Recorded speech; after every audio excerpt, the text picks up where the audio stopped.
Good morning students. Now open your English textbook, page number 52. Yesterday I was explained the activity 6. Today we are going to start about activity 7, A Moth with a Dream. Adapted from The Moth and the Star by James Turber.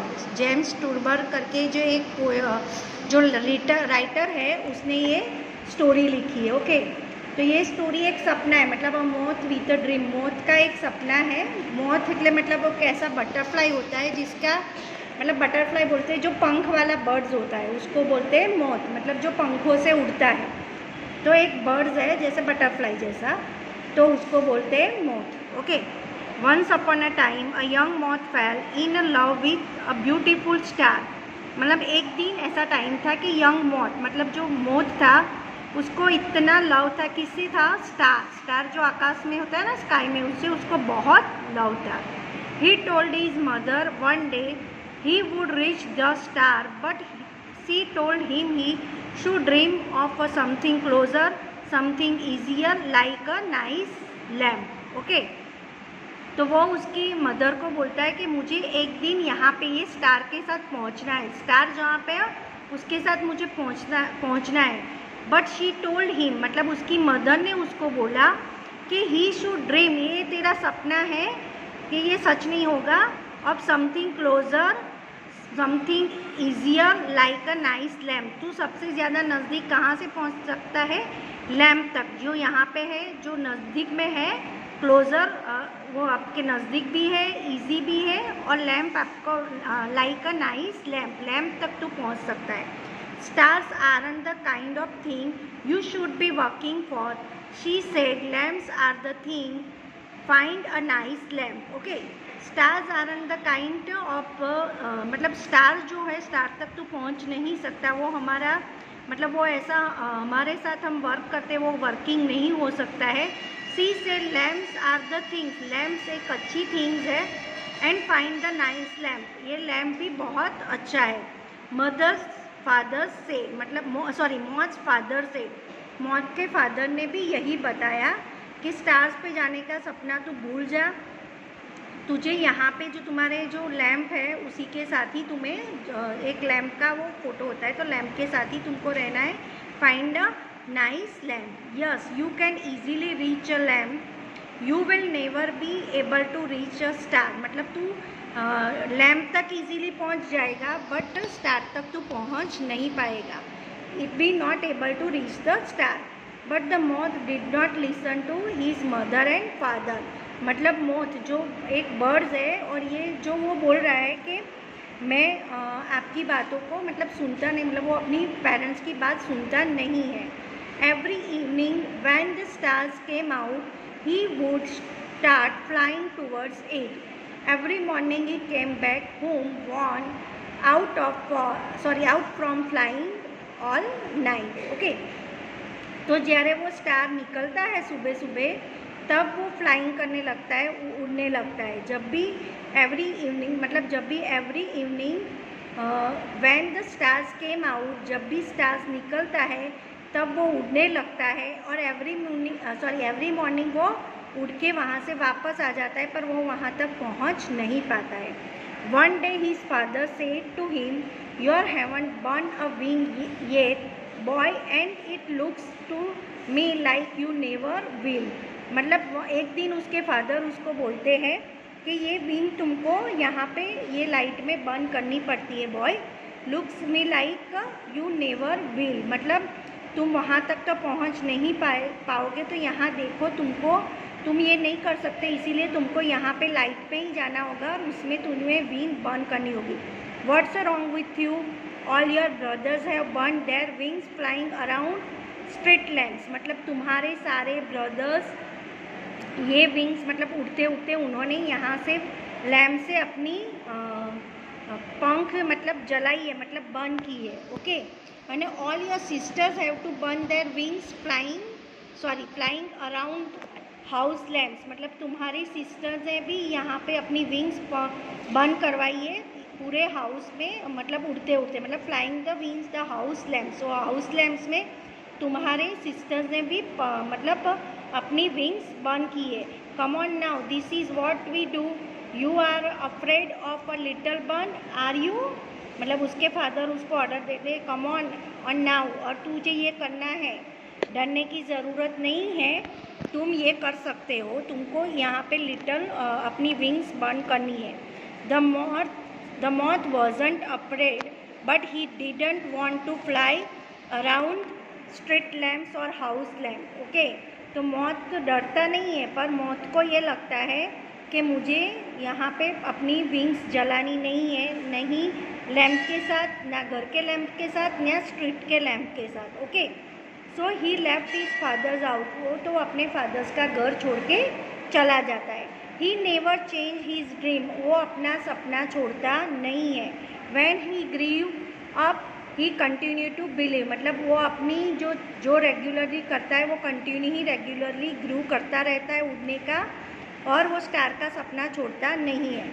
Every night he went right to trying to reach the stars, of course this star was 4 1/3 light years, मतलब star आपने stars में देखे होंगे कितने सारी lights होती है, और 40 मतलब 40 million kilometres away, but the moth did not know that, मतलब वो उसको जान नहीं सकता है कि 40 मतलब 40 यहाँ पे कितने सर्कल है उसके पीछे, 1 2 3 4 5 6 7 8 9 10 11 12 13, 4 के पीछे 13 सर्कल लगे हुए, मतलब इतने सारे kilometres away, but moth did not know that, मतलब वो मोथ जानता नहीं कि इतने दूर इतना स्टार्स यहाँ पे है। 4 1/3 लाइट ईयर्स, मतलब इतने सारे यहाँ पे स्टार्स की लाइट से। The moth thought that stars was just caught in the top branches two of a tall tree, मतलब मोथ सोचता है कि जस्ट मैं इसको पकड़ लूँ ऊपर जाके और ब्रांचेस की तरह, मतलब दाढ़ी को टॉल ट्री की तरह।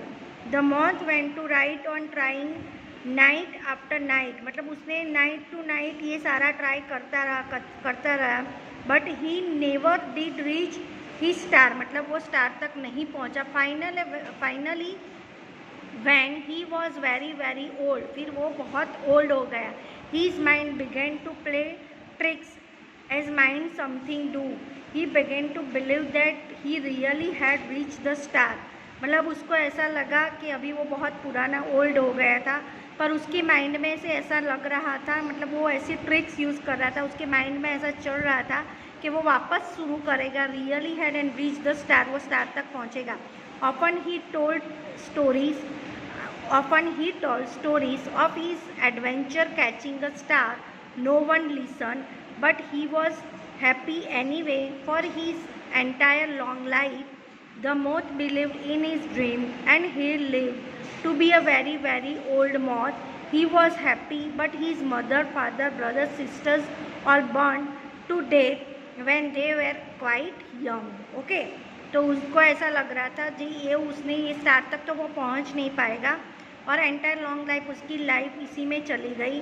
वो बिलीव ही नहीं कर पा रहा था मौत के, उसने जो ड्रीम वो सपना देखा था वो वेरी वेरी ओल्ड, मतलब मौत जहाँ पे रहता था उसका सपना उसको मतलब बहुत ओल्ड हो गया था, but he was very happy, और उसके जो मदर फादर ब्रदर सिस्टर वो बर्न होके उनकी डेथ हो गई थी। When they were quite young, but वो यंग थे, तो इसीलिए यहाँ पे उसने ऐसा सपना देखा था कि मैं स्टार तक पहुँचूँगा, पर वो पहुँच नहीं पा रहा है, पर वो अपने आप को उसका जो सपना था वो उसके अंदर जिंदा रखता है, और ऐसा लगता है कि कहीं नहीं मैं तो वो मतलब long life he believe is dream and live be a very very old moth, मतलब वो जी रहा है एंड ओल्ड हो गया है, and he was happy. Okay, यहाँ पे एक्टिविटी 7 फिनिश होती है। Now activity 8, look carefully at the story, a moth with a dream. The story has many words in that help tell the reader when something happens, such as, यहाँ पे once upon a time, every night, every morning, often, यहाँ पे जो words दिए गए हैं तो ये स्टोरी में से वर्ड्स लिए गए हैं, तो उसका आपको यूज़ करना है। Look for all ways that the writers tell you when something happens, list all these words and phrases, मतलब ये जो वर्ड्स दिए गए हैं उसको आपको बताना है। Such other words and phrases in this story are, तो आपको यहाँ पे every evening, all night, one day, never, night after night, finally, for his entire to life, ये सारे वर्ड्स यहाँ पे बताए गए ये स्टोरी में। तो ये स्टोरी में से आपको वर्ड्स देख के खाली लिखने हैं। Count all the words and phrases you find that you think, tell the reader when something happens, how many did you find, आपने कितने सारे वर्ड्स यूज़ किए, कितने सारे वर्ड्स है, तो वो 7 वर्ड्स हमने ढूंढे, 7 वर्ड्स इसमें बताए गए। Compare your list to other classmate list, did you something find more than you did, can you help someone find one they did not, मतलब no, I found the maximum number, I will surely help others find if they did not, right 3 sentences that tell about something you did that use the phrases you see in the story। हमने जो यहाँ पे words बनाए हैं 7, उसके बारे में हमको 3 sentences बनाने हैं। तो फर्स्ट मैंने बनाया है every evening I go to play cricket with my friends, second है very often we miss good opportunity we if we are not alert, and third है in certain areas of water scarcity people have to keep awake all night waiting for the water supply। तो ये मैंने अपने आप 3 sentence बनाए, आप अपने आप बना सकते हो। ओके, तो ये आपको खुद ही करना है, अगर हो सकता है तो अपने आप सेंटेंसेस बना देना। एक्टिविटी 9, यहाँ पे we begin our unit two shadow and light with a poem about the shadow, let's finish our unit with some poems about light. These poems are about the light and the first letter of every line spells light. Poem like these are called acrostic। Read the poem। Acrostics का मतलब क्या होता है कि acrostics में यहाँ पे words आता है लाइट, कौन सा आता है, लाइट, LIGHT। तो यहाँ पे जो लाइट वर्ड्स है उसको चूज़ करके, मतलब उसका फर्स्ट लेटर का यूज़ कर करके आपको यहाँ पे पोएम के मीनिंग्स बताने। यहाँ पे है लैंड मी अ कैंडल, क्या है फर्स्ट, लैंड मी अ कैंडल, फिर उसके बाद है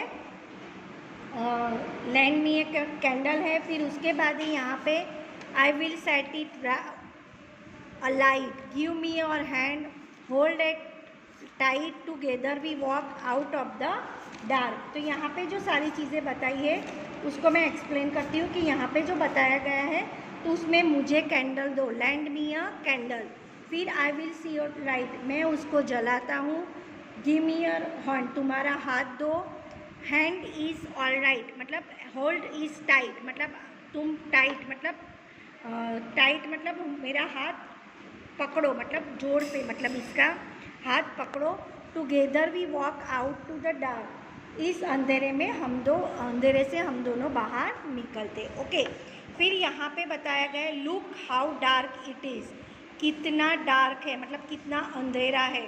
I don't have a torch, हमारे पास टॉर्च भी नहीं है।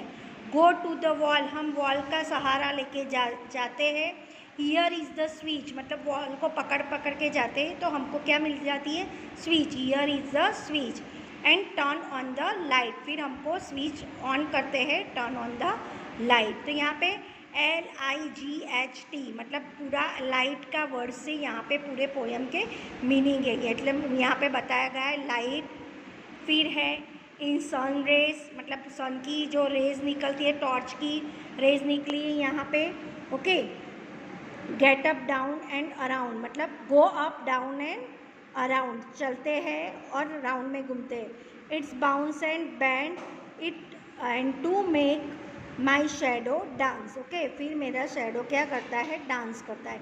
ओके, तो यहाँ पे एच से बताया it bounce and band. Okay, तो यहाँ पे जो भी पोएम का जो यहाँ पे डिस्क्रिप्शन बताया गया है कि लाइट से कैसे पोएम बनाई गई है। ओके, एरो उसका मतलब शेडो और लाइट का यहाँ पे उसको बोलते हैं, जैसे इस तरह से पोएम बनाई उसको बोलते हैं एक्रोस्टिक्स। ओके, क्या बोलते हैं, एक्रोस्टिक्स।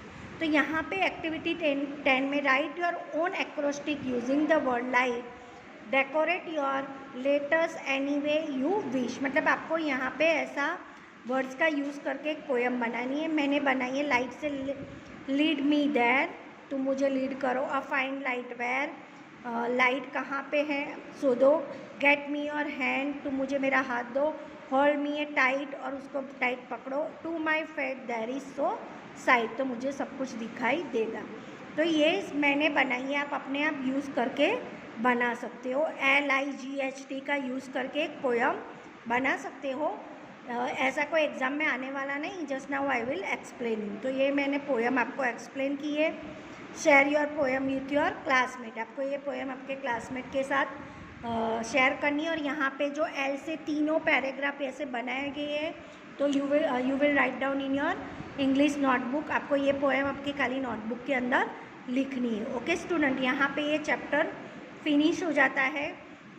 तो आपको 1 to 6 चैप्टर एग्ज़ाम में आएगा, तो उसके जो भी रिलेटेड एक्सरसाइज है, वर्कबुक है, जितना मैंने करवाया है, वो एग्ज़ाम के लिए आपको प्रिपेयर करना है। Okay students, thank you. यहाँ पे complete the course. Okay, thank you.